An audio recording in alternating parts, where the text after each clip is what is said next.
Well, hard luck for those planning to get married at this stunning Victorian country mansion in the UK. Your wedding has been cancelled because the Grade 2 listed Stoke Rochford Hall in Lincolnshire has been specially reserved by our oh-so-conservative government. The hotel is now needed to house illegal boat migrants under what the local media describes as a compulsory contract with the government. The hotel has received notification from the Home Office that the current government contract is to be extended to take additional families with immediate effect, said a spokeswoman for the hotel. It is with deep regret that 3 weddings that had planned to use the hotel over the coming months have to be cancelled. Imagine that, the biggest day of your life, all planned out. Everything organised, family members travelling in from all over the place. Accommodation, catering, the wedding service itself, the after party, all ruined because a bunch of men with iPhones from Albania just turned up on a boat from France and walked into the country. I mean, who could blame them? In the vast majority of countries, if you turned up illegally, you'd be arrested, chucked in prison and swiftly deported. But we do it differently here. Our government gives them free luxury accommodation, free food, free cash, access to free medical care, free schooling, the law, and then they bill us, the taxpayer, £5 million a day. Every day. With incentives like that, it's no wonder thousands of them are taking advantage of the complimentary taxi service that brings them ashore on a daily basis. But Paul, they're poor refugees fleeing war and persecution. Yeah, last time I checked, Albania wasn't at war. In Sweden, they're so persecuted that most of them are going back to their countries of origin for holidays,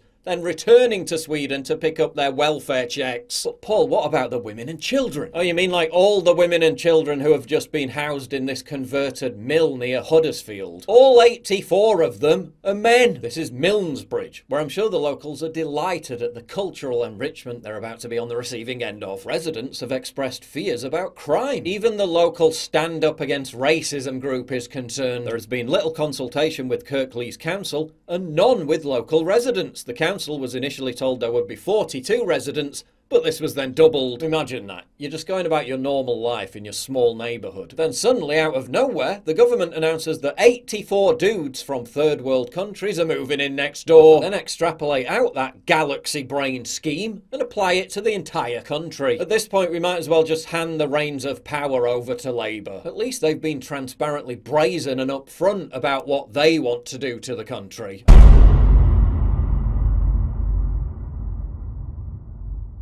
Get early access to videos, exclusive live streams, and personally DM me. You've seen how much I get demonetized all the time. Well, this is how you support me. By subscribing at pauljosephwatson.locals.com. Please click the link in the description.